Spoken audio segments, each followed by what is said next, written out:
we go. Okay, so um, David, we're really pleased that you're going to speak to us today um, because you're so knowledgeable about what's going on at the province and in the energy planning field.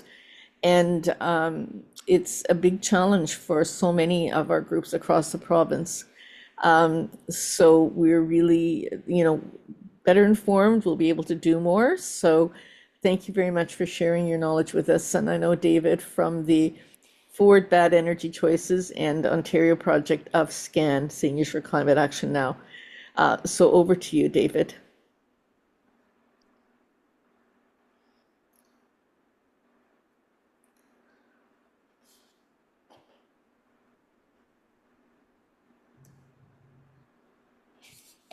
Okay. Uh, Thank you, Lynn. I did a presentation earlier this week to the Toronto SCAN on the IESO's Toronto planning process.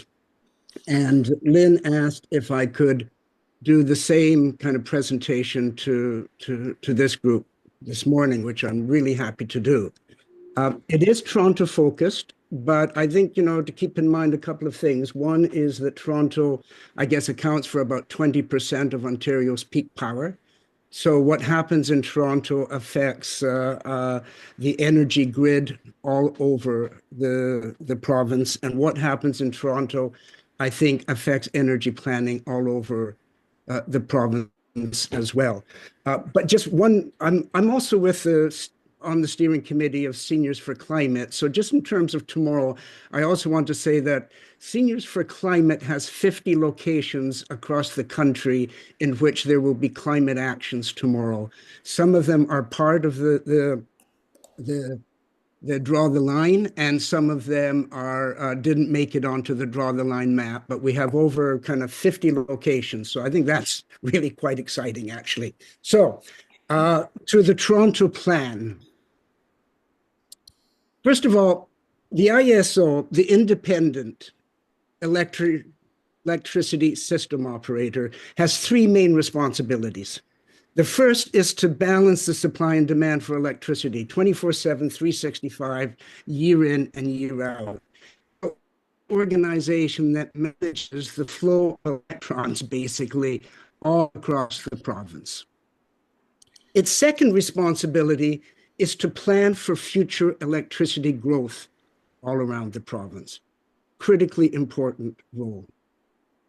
And now the third role, as a result of Bill 165, Bill 214, the Integrated Energy Plan, and on the deck, Bill 40, that will come back to the legislature this fall, it has to do what the Ford government tells it to do, which then compromises all of the above. So the goal of the IESO, which is to build a reliable, an affordable, a sustainable electricity system in the province, is now completely compromised by the Ford government. Part of what the IESO does, it plans for the future, and this map shows the status of the IESO planning regions around the province and what is going on. The blue are active areas of study.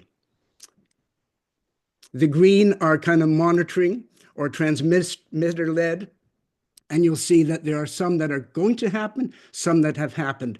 I'm just going to focus in on Toronto because that is one of the most active areas right now. And the IESO has determined that looking out to 2045, that Toronto's electricity demands are going to increase dramatically. In fact, they're probably going to double between now and 2045, which is a huge increase in electricity demand. So the question is, how do you satisfy that demand increase? And that is the process that IESO calls its Integrated Regional Resource Plan, the IRRP. So the plan looks at the forecast needs, says, what do we need in the future? And then it comes up with potential solutions. What can we do to address those needs? And then finally, what are the recommendations going forward? In the Toronto region right now, we're at that final stage of the recommendations about to come forward. In fact, it's September 25th will be the date. So there's three important components of what's going on in the regional assessment. One is the overall plan. The second is what is called the Toronto Local Achievable Potential Study. That's a mouthful. And the final is the third transmission line that's being proposed from kind of Pickering and Darlington into the city of Toronto. I'm going to deal with the second one because it's just come out. The draft appeared in August. The final draft appeared about a week ago. And it is about what they call the Local Achievable Potential Study. Now, what that actually means is this.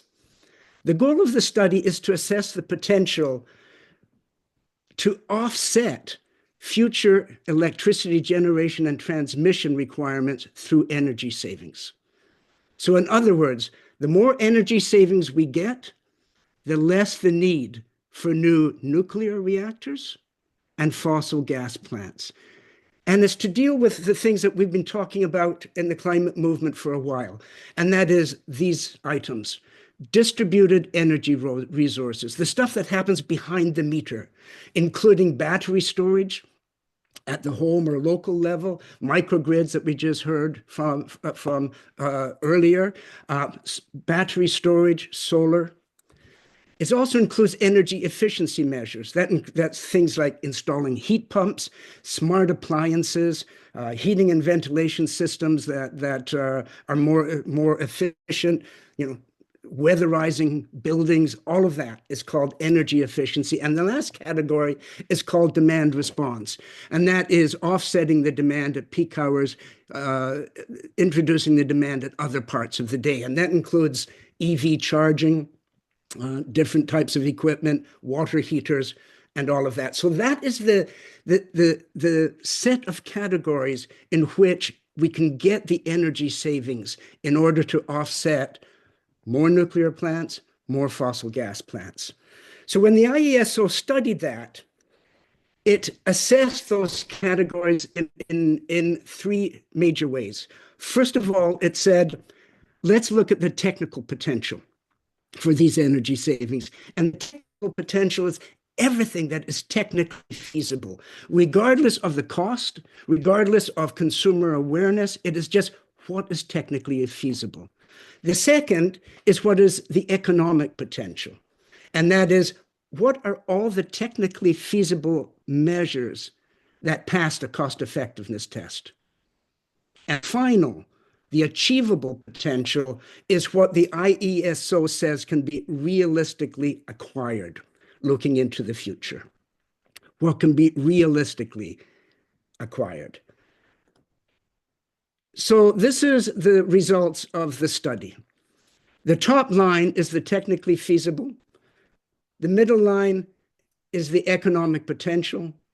And the bottom line is the achievable potential. You'll see right away from this graph at how low the achievable potential is compared to the economic potential and compared to the technical potential. And that is one of the major flaws in the IESO study. They kept driving down the possible. They dampened expectations. They limited what was possible. They went from a high technical. Look at that technical. It is around over 7,000 megawatts. That's like, 7 large nuclear plants. The achievable is about 1,000.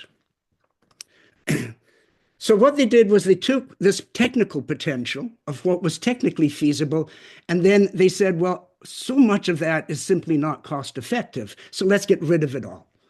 And that brings us down to the economic potential. And then they said, well, we can't do everything in the economic potential because there are real world constraints. There are market barriers. There are consumer awareness issues. So let's get rid of a whole bunch of that won't meet those real world constraints. And then we're left with what is a low ambition achievable goal of what they call the achievable potential. Just to give you some sense of the magnitude, even the IESO study says, and this is a quote, the overall achievable potential is about 1/8 of the technical potential. So what does that mean in real terms? Well, the difference between the technical and the achievable amounts to twice the output of the 4 large-scale reactors that are currently producing at Darlington. That is huge. The difference between the economic potential and the achievable is equivalent to the output of 8 small modular reactors at Darlington. Again, a huge difference. So the study ended on a low ambition goal because of 3 major considerations, and this is a problem. First of all, they excluded major technical developments. For instance, they had previously excluded offshore wind. In this study, they exclude parking lot solar, they exclude balcony solar, they exclude fence solar, and they exclude vehicle-to-grid bidirectional potential. It is amazing and really outrageous that they excluded everything about V2G. Now, V2G is an emerging technology that basically says a car can draw power from the grid to charge its batteries when it needs to charge them, but when it's sitting idle, which you'll realize most cars sit idle most of the time, it can feed that power back to the grid. That is a development that is all around the world. There are various pilot projects that some of which are very well developed around vehicle to grid bidirectional.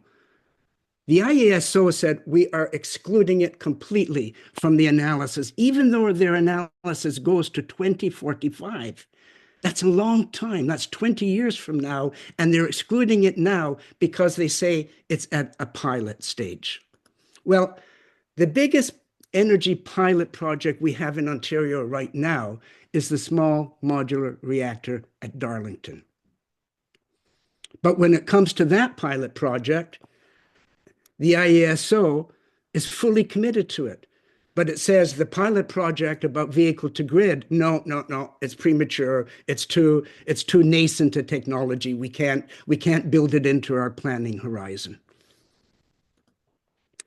The second problem with the study overall, so first point is what it excludes. The second point is it really does seriously underestimate the potential for local renewables. For instance, the report says there are around the entire category of distributed energy resources are about 300 megawatts in 2025. And yet, the Clean Air Alliance, in a study that's also confirmed by the Environmental Defense Study, shows that the potential of rooftop and large parking lot solar is about 10,000 megawatts. That is an incredibly huge discrepancy that the ISO doesn't even address. The third problem is, even though the study is very technical, even though it is, methodologically sophisticated, it has incredible modeling scenarios in it, it is still built on a number of assumptions and judgment calls. For instance, how can the IESO determine what is not cost effective looking out to 2040 and 2045? How does it know what cost effectiveness is 20 years from now? What can the IESO say about market barriers 20 years from now? How can the IESO exclude technologies and applications such as V2G or parking lot solar when the horizon actually extends to 2045? So those are the 3 major flaws that led to the IESO's low ambition goal of hardly, well, in my mind, hardly any energy savings projected in Toronto. And I think this characterizes the ISO now overall, and this is part of the problem in Ontario with Ford's bad energy choices overall. First of all, such a low ambition achievable potential actually reinforces the need for the continued operation of the Portland gas plant in Toronto. It reinforces support for a fleet of small modular reactors. It reinforces the need for a third transmission line into Toronto to connect the city to the small modular reactors. It reduces the need for innovative programs and incentives for energy efficiency and distributed energy sources. It continues to eclipse renewable energy developments. It locks Toronto into Ford's bad energy choices of more fossil gas plants, more nuclear power. And it locks Toronto residents into the higher cost electricity options. And not only Toronto residents, because the more we commit to fossil, the more we commit to nuclear, as we all know, the higher the electricity charges we'll find on our bills. So in our submission, that is SCAN, in our submission to the IESO, we said, let's turn things around. Let's start from the achievable potential and work up to the economic potential, and then drive even further towards the technical potential. Instead of reducing everything to the lowest common rock bottom number, let's reach further and reach faster around renewables. So we said, kind of what policies, what programs, what incentives, what initiatives would actually help to close the gap between the low ambition achievable potential and the economic potential? Why don't we take the results of the existing study as the starting point and then say, let's close the gap? So the current steps is that the Toronto IESO, well, the IESO submission date was September 18th. That is already passed. A number of organizations like Clean Air Alliance, the Atmospheric Fund, Environmental Defense, TER, SCAN, we all submitted briefs and submissions to the IESO on that local achievable potential. Next up, however, is on September 25th, the IESO is going to hold a webinar which will include all of their recommendations. This is them moving to closure. This is them moving to the end. And so that September 25th webinar is critically important. It's also the time they're going to respond to the third line and provide their choice of options on the third line. And the open period for public engagement will extend through October 9th. So there isn't a lot of time for us to review the IRP recommendations and to respond to them. So we're all scrambling. We're all all too busy, as we know, and we know that tomorrow has focused a lot of our attention. But we've started to meet with a number of groups to consider what we can do around joint advocacy. We've had a meeting with Environmental Defense, SCAN, the Clean Air Alliance, TER, and we're looking to recruit others into that joint advocacy. And we're thinking about, is there a way that we can approach City Council to try to convince City Council to kind of say to the IESO, this study isn't complete yet. You're not going to come up with your final recommendations until some of the holes in the study are plugged. And we have to find ways to plug the holes. So we've been talking about things like joint media. How do we contact city councilors, area MPPs? It's early days. We've only had one meeting. We've got another meeting scheduled for a week today, and that will continue the discussion about how do we respond to the IESO overall Toronto plans. Because really, the plans put Toronto at the crossroads. On the one hand, we've got a Toronto that's locked into Ford's bad energy choices, and unfortunately, I think that's what the IESO study does. And the alternative is Toronto could be at the forefront of renewable energy transition. So that kind of stark choice makes this whole process very important. Thanks.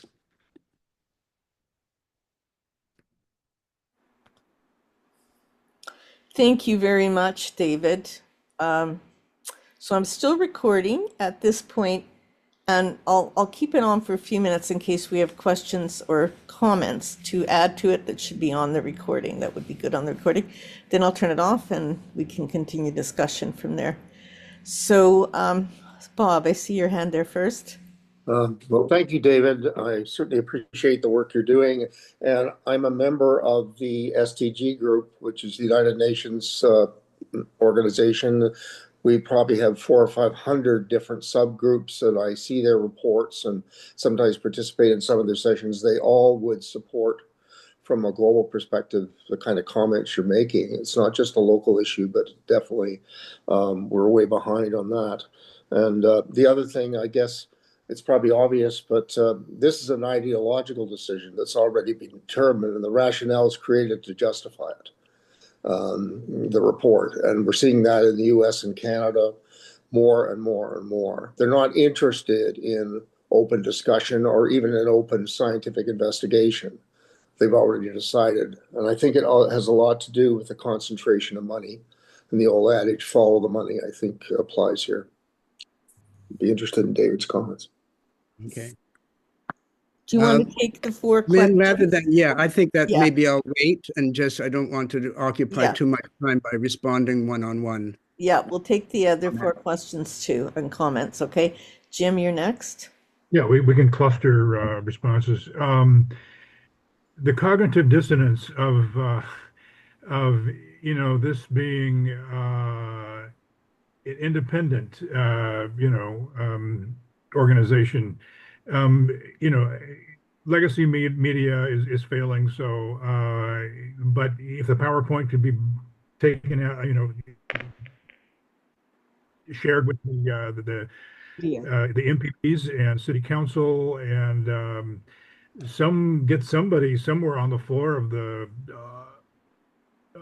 Ontario legislature to at least mildly embarrass them by saying, why don't we put in for a name change? If it's not independent, why buy the fiction and use that as an excuse to go over the points? But anyway, just wanted to make that obvious point again. Love that.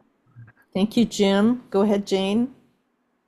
First, a comment. I was listening to What on Earth's good coverage of small solar on their podcast yesterday. That's a CBC podcast. And then an ad came on for Pathways Alliance about the importance of oil and gas in our future. CBC is letting that bunch of liars advertise on one of their podcasts. It's disgusting. My question to David relates to what I just heard from Jim. I'm not clear on whether Toronto City Council has any ability to stop the implementation of such a bad plan, or just generally, what are the next steps, David, to get media attention, political attention, whatever it takes to counter this? Thank you, Jane. Go ahead, Nikki. One of the things that first of all, thank you, David. One of the things that I noticed in even the three objectives of the IESO is the lack of a cost overlay relative to the planning horizon that they outline, which I think you said goes out to 2045. One of the things that I would love to have seen is not just the demand curve, but an hourly sense of that demand curve versus the supply curve. Because one of the things that we might encounter by having too much nuclear is too much baseline supply overnight, in those overnight hours, curtailing wind and having to sell it all off. So what I didn't see was hour by hour, we are struggling for supply in these hours. How do these programs over this planning horizon achieve the lowest cost, a way to address the demand curve as we see it short, medium, long term? Totally absent from the IESO's planning, as far as I'm concerned. Hopefully we can talk about that. Thank you.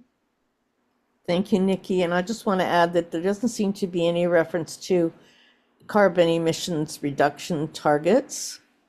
So I don't know. Anyways, City of Toronto has a plan that is all about reducing our carbon emissions to net zero by 2040, not a long time away, and by 65% by 2030.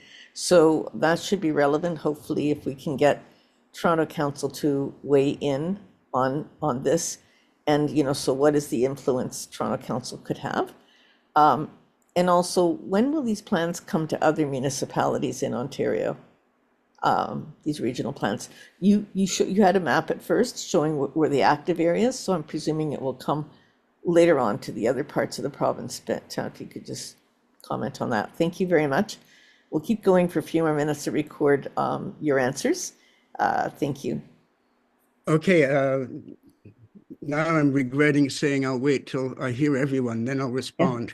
It's like, You've got anyway, a long list now. I'll try to keep a few of the threads weaving together anyway. That the issue of the independent electricity systems operator that Jim raises is a really important point.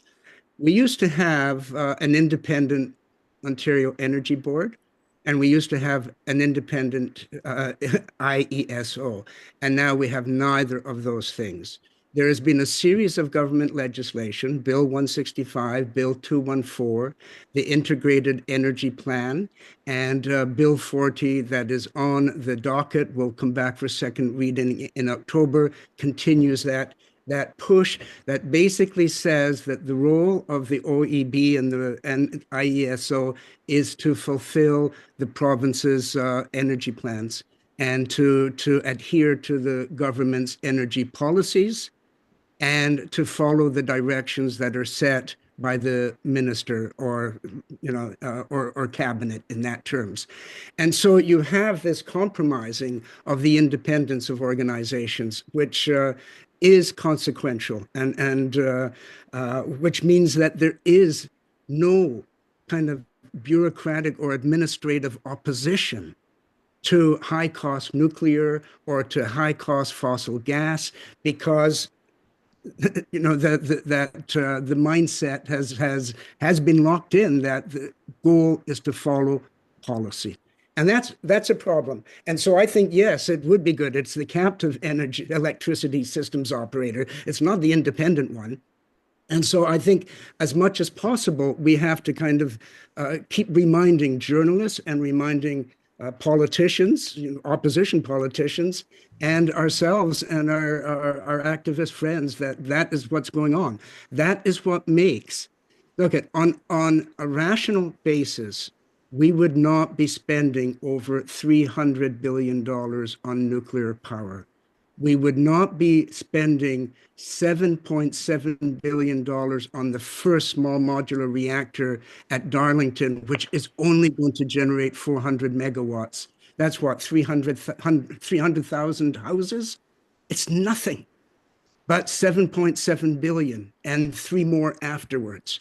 We would not be committing the $60 billion to new developments at Bruce. These figures are astronomical. Interestingly enough, sorry, I'm going to sidetrack myself.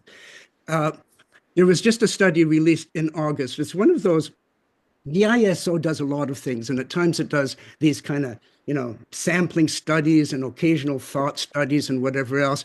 Well, it released one in August, that was more of a kind of thinking kind of study. But what it showed quite clearly was that wind and solar, together with battery storage, is cheaper than nuclear and cheaper than fossil gas. Now, this is, for the first time, I think, the ISO has done that study. It has a title that's a paragraph long, so no one's going to pay attention to that. But fortunately, the Clean Air Alliance did a nice briefing note on it. And if you want more information, you can check it out there. But it basically says that we can meet baseline demand. And this is to Nikki's question. We can meet baseline needs. We can meet peak needs 99.5% with solar, wind, and 4, 6, and 8 hour battery storage at an efficiency and an economic cost less than nuclear and fossil gas. But you would think that in a world where you would make decisions based on, rational discussions and cost analysis, we'd be going in a different direction than we are now. To the question about the media and the political attention, well, we are hoping to build that. And I think that the more kind of climate groups we can get involved in some joint advocacy around around the choices that are being made about our energy future and the choices that are being curtailed. We're at the point where Toronto and Ontario could be at the forefront of an energy transition. And instead, we get locked into last century technologies. We understand why, because it's Enbridge, it's a lot of big engineering firms around nuclear. And so it's difficult to break that hold, but it's something that we need to do. So I think joint advocacy, joint media, more education, because who knows out there what Ontario is planning for our energy future. Really, I mean, we haven't had much opportunity to have that discussion in many forums, including within the climate activist movement. And I think last point was does the city have some influence? Well, that's hopefully going to be part of our joint advocacy, is to get the city to pay more attention, more aggressively to what the IES is doing. Lynn talked about Transform Toronto. We will not achieve Transform Toronto goals if we accept the IESO recommendations. We won't reach them. So that means that Toronto has to be more aggressive at trying to pursue a renewable energy strategy. Sorry, I think I generated more hands rather Okay, than but that's great though. Thank you, David. So we'll take the next three hands and then we'll look at where we can go next. Okay, so Millie. Sure, thanks. A fantastic presentation, David. Thank you so much for bringing that to us. Just a few very quick questions that come up in my mind. There was no mention of them specifically excluding Quebec Hydro. Is that something to engage on? I know that's certainly been a recommendation. The other thing is in terms of strategizing, what can we do to advocate? How well educated do you feel that the opposition parties are? Is there room to get experts in, and groups like TAF, for example, who are really, vetted, respected, educate the opposition parties to help engage on this? And the one other thing is there value in bringing in the aspect of money flowing out of Canada to the US? So, for example, SMR developers pretty much being all American firms, and trying to capitalize on the current situation where we want to keep that money, keep those jobs in Canada. So, Thank you. Brian, go ahead.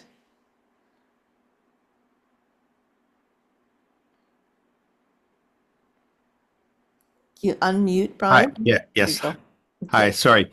I just wanted to mention that I was invited to attend something at the university on Tuesday, a Smart Growth Symposium that's hosted by a division at University of Toronto, and there were different theme tables. Frankly, I didn't see anyone else from the climate movement there that I recognized, but maybe somebody here was there. And I was at a table with the theme of climate, of power generation, I think. And there was somebody representing the Energy Storage Canada, an association of companies involved in energy storage. Another person at the table was with Diverso Energy, which is putting up buildings with district energy and geothermal energy in particular. And they have sponsored the creation of two scholarships for a new program at the community college in Peterborough, whose name is escaping me. It's a drilling program, basically, so that there are more qualified people, that they don't have to import people from Alberta to do the drill holes to develop geothermal energy. So anyway, I just thought we're talking about, people like us in the climate movement, but there are people in companies and in academia who we should maybe involve as well. So the group at the University of Toronto is the Climate Positive Energy Initiative. And they're the people who co-hosted this event on Tuesday with the Ontario Chamber of Commerce. So the Ontario Wow. Chamber of Commerce was Mhm. co-host with this and provided speakers as well. So anyway, I think this broadens our potential group of allies as we move forward. Thanks. Thank you, Brian.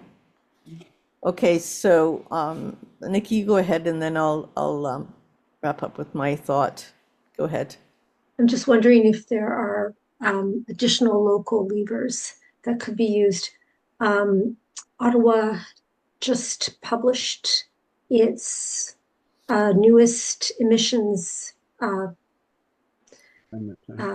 report. And of course, the news is bad. And I'm certain, well, sorry, I'm not certain. I'm not certain what's happening in Toronto. But one of the things that when I look at this report and I see the fact that the IESO is planning nuclear maybe in 2035, we have a problem right now. And here's the quote: over the last 5 years, GHG emissions at city facilities have increased due to a substantial rise in the electricity grid emissions factor, nearly doubling since 2020, despite a decline in natural gas consumption, likely as a result of weather variations, that means it's getting hotter, and energy initiatives, basically needing to rely on natural gas during those peak times, really raising the emissions during that they had not anticipated. So this is just in Ottawa, a city with a climate change master plan, of course, failing miserably because they have not accounted for the increased use of natural gas during those peak times, raising emissions. And what we want, that's why I asked about that planning horizon. If the planning horizon were 2030, nuclear would be discounted as yeah, whatever, we'll take care of that later. We've got a problem right now. And every city must have a similar problem. Yep, thank you. The emissions in Toronto would be are going up, and would go up a lot with this rather than down. And so I have to find out if the Climate Advisory Group could weigh in on this process, but I think it really does need to go to the Infrastructure and Environment Committee and City Council in Toronto. And we did send a letter to the Auditor General, that is to say, I think OCEC and other groups signed on, and we delivered that at the day of a press conference, I don't know, a year ago, whenever it was, something like that. And I think we could go back to that again. At the time, the Auditor General said her plate was full. She couldn't study it, but this was the implications of Bill 5. I'm pretty sure that was the focus of our letter. And, I think we need to hone in on that, because this is being driven by the province, which is not interested at all in reducing emissions. Whereas, as you said, Nikki, Ottawa is, Toronto is, municipalities, individuals, our kids, they're interested. We need to do it for health reasons. Millie could outline those. Like, I think that we need to, really push on this, and that, if we could get the Auditor General to pick it up and look at the implications of the current plan that they're planning to do with expanding the gas and nuclear, and not expanding the reliance on nuclear despite the potential that it has. In the cost, she'll look at the cost primarily, but I think she also looks at environmental things now, since they got rid of the commissioner. So I think we should look at that strategy, and I think OCEC would like to be involved if possible. Brian, is your hand still up? Or is it a new point, or you hand it down? Okay, so anyway, that's a whole lot of other things, and it's already 10 after 12. But do you want to take 5 more minutes and add what you think? And then maybe if people from OCEC could be involved in that group that you've formed to try to tackle this problem.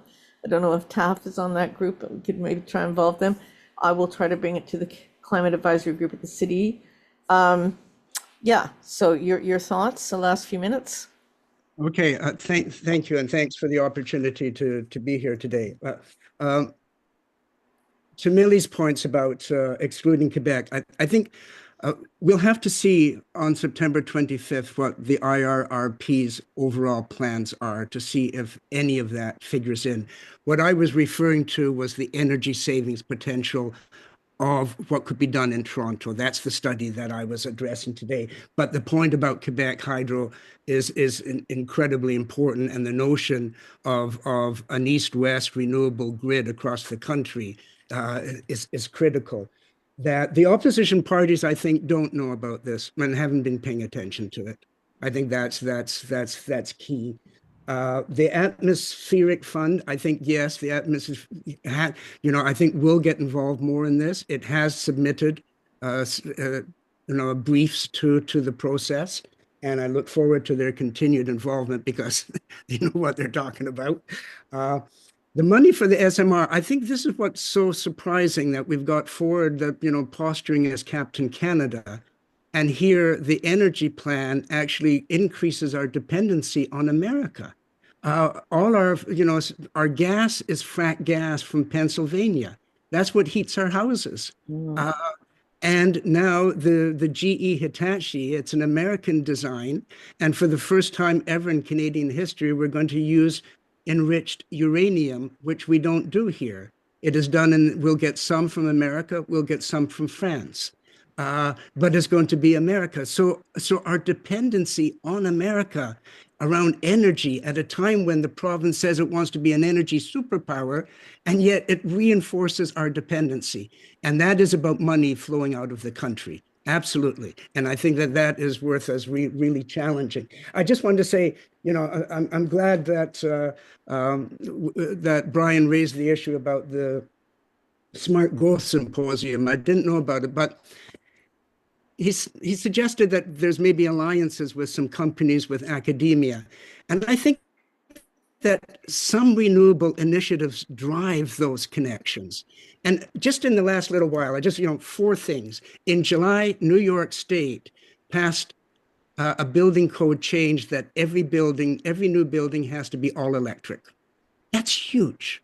That is going to drive the development of solar technology, of appliance technology, of heat pump technology quite tremendously. That in Quebec, they just passed a law that said every building has to be EV ready. That is going to drive EV bidirectional chargers. And again, that is a technological opportunity for companies as well. That in Germany, they have plug-in balcony solar. You actually buy the solar panel, you plug it into a receptacle, and there's no hard wiring. There's no need for retrofits. You just plug it in and you get solar power. That the New York City Housing Authority has just completed an amazing pilot project. It thought, look, apartments are getting too hot. There's heat issues with the climate crisis deepening. There are cost issues with the price of electricity and other heating fuels. So what can we do? So it said it went to companies and said, can you develop an apartment-sized heat pump that can be simply plugged in? The companies responded and they did it. About an apartment-sized heat pump.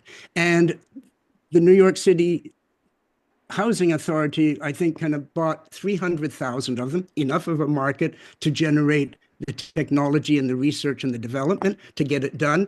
They're just finished the first phase of the pilot, and they said it was a great success, both in terms of cost of electricity and in terms of comfort of apartment buildings. It was a success.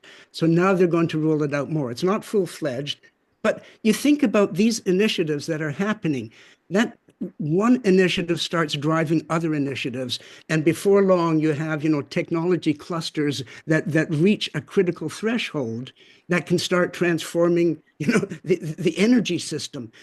All of that is being denied in Ontario. We are an outlier in the world that is so committed to fossil gas and nuclear that we are eclipsing the opportunities we would have for the future. I mean, sorry, it's absolutely. Why am I saying all that when you know all of that already? Anyway, I'm done. Thank you. No, thank you so much. And those examples are powerful, and we've got to be able to present them to city council and to the, as you say, the opposition parties. The legislature doesn't come back till October 20th.